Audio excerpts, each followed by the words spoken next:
Hello and welcome to Throwdown Thursdays. My name is David and today I'm joined by my good friend and fellow teammate Ashley. Hello. And today we are playing Potion Explosion. As always, if you'd like to learn how to read the rules, Natalie will do a better job explaining. She tells you all the mechanics and how to play the game. Link in the description or in the top right hand corner.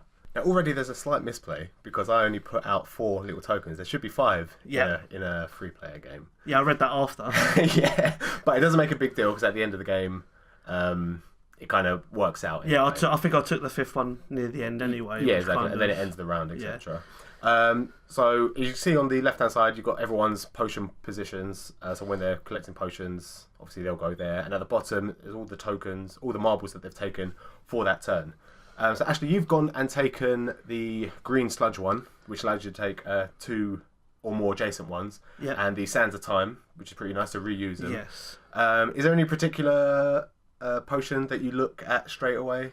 Well, if it's there, I do like the multicoloured one. The one that allows you to use any from the flask. From the flask. Or the stealing one, where you can steal other people's from their flask. Yeah. But I do like Sands of Time, because it does allow you to use your potion again. Yeah. If you've already used it, which is very nice. Nice, yeah, it's good. It's pretty good.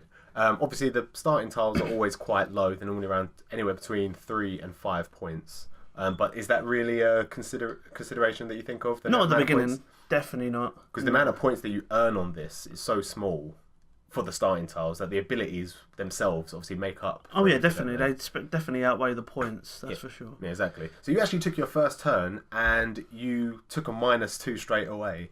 Obviously, you only ended up finishing 1 potion. Yeah. When you're taking the -2, you have to think to yourself, I need to finish at least 1 potion, or I think you definitely want to try and finish 2. I think maybe it was a slight misplay, but maybe just finishing 1 potion, because I've looking at the board at the time and how the marbles all felt, and looking at Natalie finishing 2 potions on her first turn without using a -2, and I'm like, if I don't do this now, then I'm just going to be 2 potions behind right from the off. Yeah, exactly. I mean, James hasn't finished a potion yet, and I think that was his second turn. He still hasn't finished a potion. Yeah, first turn. But sometimes, if you take the -2, it looks horrible. Oh my god, I'm taking -2, but you get potions, and the potions really help out later on in the game. Exactly. Some of the potions can go up to 11 points. Yeah. And, take 2 away from that, still 9 points, which is a hell of a lot. And if you can finish 2, a 9, 11, and even a 7, that's a lot of points. You're still looking at like 16 points just for 1 turn. Oh yeah, for sure. But even taking a -2, just looking at the effects of the potion, if you even forget about the points at the beginning, like we said just now, like they're so low, just go for the effects of the potions. Like now I've got the potion where I can take 2 or more adjacent of the same colour. I could take 4 yellows if I wanted. Yeah. But I think now I took loads of blues. Yeah. And I've just reused it again. Yeah, exactly. Yeah, but I think as a standalone potion, the Sands of Time doesn't sound very good. But if you couple it over with really good potions, like the Stealing one, or even the one you just picked up, the one that allows you to take multiples, or use your flask as any colour. Yeah. It's just amazing. Yeah, it really is. So out of all of them, do you have a favourite? And it is, like you said, it probably is the I think it is the multicoloured one, where it turns your flask into any colour that you want. Yeah, exactly. I think the only ones we're not using in this game are the black one, which allows you to take 2 adjacent marbles of different colours. And I can't remember the other one that we're not using. I think it's... Is it the discard? Oh no, the discard one we're playing with. Yeah, I'm not too sure which other one we're not playing. I'm not a big fan of the discard one, where you can discard up to marbles, which Natalie's just used now. But it does open up plays, doesn't it? Yeah, for sure. We open up plays for her there that she saw, so she's got a lot of marbles for it now. She's pretty much taking a whole row there, which is a brilliant move. So when you're considering taking... Well, when you've just depleted your tiles, so you've got to take 2 more, what do you kind of look at? Obviously on the board, it depends what's there, but are you looking at the colours, or are you just looking at the points, or the specific... I think you want to set up to get the 4 token. Yeah. So you get 4 points for either getting 3 of the same coloured potion, or 5 different potions. Yeah, which Natalie's already got 1. You've got the 5 different ones up there. Yeah. But you're close to... Well, your next 2 potions will actually give you that, won't it? Yeah. Because you'll have 5 different potions at that point. And then... After that, you'll probably consider taking the flask one, because then that will give you another 4, wouldn't it? Yeah. That would be 3 different ones. And then, I don't know, anything after that. Yeah, anything after that. Anything just to get more points, the more 4 points I can. So when you're taking looking for new tiles, you want to consider what's going to get me the 4 points quicker. out of everything. Yeah. And you've taken it looks like I didn't see when you took it, but you took your second -2 as well. How many do you think it would get to before you say, no, I can't take any more? Maybe around 15. No, I wouldn't. Yeah, I wouldn't keep doing it every round, taking a -2 every round, because you will just start cancelling out all the potions that you get, and it's not worth it. Natalie had a really lucky first turn of clearing both of her tiles straight away, which was very impressive, and you cleared one of them. But the odds are you're not going to do that every single round, are you? Oh no, definitely not. Yeah, exactly. Got a little bit of a mishap there with the marbles. It rarely happens, but they do sometimes slip out. Yeah. If you're not too careful. And it's not very nice. No, but overall the game is pretty well designed, considering they fall down and hit each other and everything. You'd think that maybe that would happen more often. But it's actually pretty well designed. But so the game will just keep going now until someone hopefully takes the last 4. I think this is around the 5th or 6th round. Now you can see you still haven't finished that the flask one that allowed you to use them as any colour. Yeah. So you haven't got your 4th token yet, and it doesn't look like there wasn't any flask ones out there to get a 3rd one either, because you took the Sands of Time again. Unless you're considering maybe just constantly using the Sands of Time again. You've used all your potions now. Yeah. So it'd be nice to reuse them again. Do you find the game changes much depending on the amount of players, or? It can do, because you could see plays on. It's with any game. If you're playing with 4 players, you could see a move that you're like, yes, that's my move there, and then it's gone, and you're like, oh, what am I going to do now? Yeah, it happens like that. If you play a 2-player game, the game can be very quick, and it can be very enjoyable. But 3-player, I think's perfect. Yeah.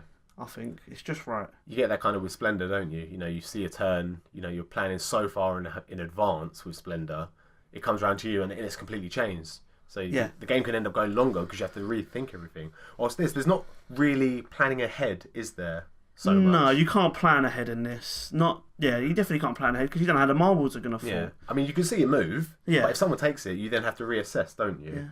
Yeah. And obviously looking up the chain, obviously we can only take the first 8 you can take. So the ones that are just peeking out, you can't take those ones. Yeah. But sometimes do you try and take a risk with those ones? Oh yeah, I think you've got to try at least. Yeah. Yeah, it makes the game fun, doesn't it? Because you've got this little black on the second row up, right at the end. If you took that, that's 2 blues. But if the red's after that, that's another 2 reds, and if it's yellow after that, and that could actually get a play like that could finish pretty much both of those that you've got at the moment. So Natalie's taken 4 star tokens. You've got 1, but you've got -2. But you're pretty far behind in comparison to Natalie at the moment. But I think you've got around the same amount of same amount of potions. I think Natalie might have a couple more than you. I'm not too, you can't really see, but you're very close to getting your next one. I think I'm 2 potions behind her. 2 potions. Yeah. Oh, it's getting very close. It's very close. Yeah. And James has been really unfortunate. Everything's just not really fallen for him. He was really slow. I think it's the 3rd turn he got his first potion. And since then he hasn't really been able to keep up. When do you sometimes look at the ingredients needed on a potion and the board when you're looking for a new potion to add? Oh yeah, definitely. I mean, the extra marbles that you get from the explosions, and you put them into your flask, you can definitely kind of work out, okay, I want to take this potion next. Yeah. Because I've got 3 here that can instantly go into that flask. Yeah. So that helps out massively. But obviously, when you've got the potion that steals other people's flasks, sometimes it can be a bit of a risky play. But sometimes you can work around it. If you can see what other people are playing potions-wise, and you go for colours that there's no point of them stealing, then go for it. They can waste their stealing potion, and it's just a waste of a move for them. Yeah, with more players, obviously that happens a lot more, doesn't it? Yeah. So we've reached the end of the game. Obviously, I messed up at the beginning, not adding enough reward tokens, or whatever they're called, but you ended up with 3, amazingly. Obviously, your last turn, you gained a couple, which was good. So you and Natalie were pretty much head-to-head. So Natalie's got 59, you've got 57, which is 2 less, and James had 29 on the potion front. You had the most in the rewards, though, 12, which is really impressive. Obviously, that last turn really helped out with you. And then you got 4 negatives, but leaves both you and Natalie on 65. Yes. And normally in games like this, it's whoever had the least amount of potions. But that's what we guessed, yeah. Yeah, because obviously normally it's like, if you spent the least amount of effort getting the most points, then you deserve to win. But this actually does a really good mechanic where you have to take one marble and see how many explosions you can get, and whoever has the most marbles wins, which is really good. Yeah. So Natalie's going to go for the first one. And I think at this point there's only 2 moves that could be made, and they both get 5. So Natalie takes her one, and you take yours. You take a red, 2 blues, and then 2 reds. Yeah. 2 blacks, sorry. Yep. So you both got 5. So we go again. I don't think it actually mentions in the rules about going again, but you'd only assume that you would just keep going. Yeah. So Natalie's going to take her turn now.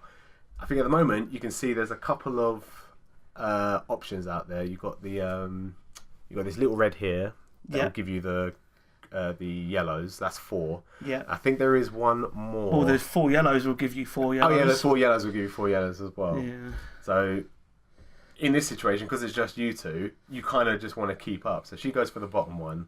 Oh yeah, you hesitated. So you go for the black. And then there's a red. If it was a blue, then it was the same thing. Yeah. But red was amazing because it gives you so many. Look how many reds there are afterwards. So how many there? You get 2 reds, 3 reds, 4. That's 5 reds.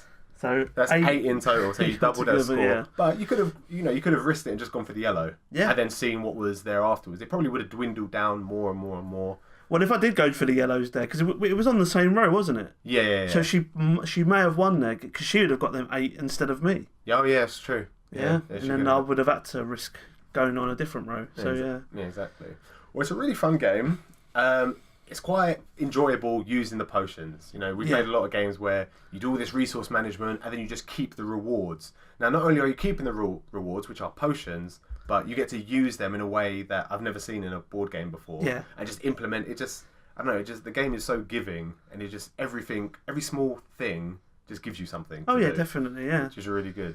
And I've just remembered the other potion that we weren't playing with. It's the one where we can take a different colour on the bottom line. That's a good one. I really like the little octopus on it. Yeah. Yeah, and I like that That's one. the one we didn't play with as well. I think that's that one's a good one as well. Yeah, but then that could be really bad. You could have it for so long and only ever be yellows as well. Or yellow and red. Yeah. But they're all good. Well, that's pretty much it for this video. I hope you guys enjoyed, and we'll see you next time. Goodbye.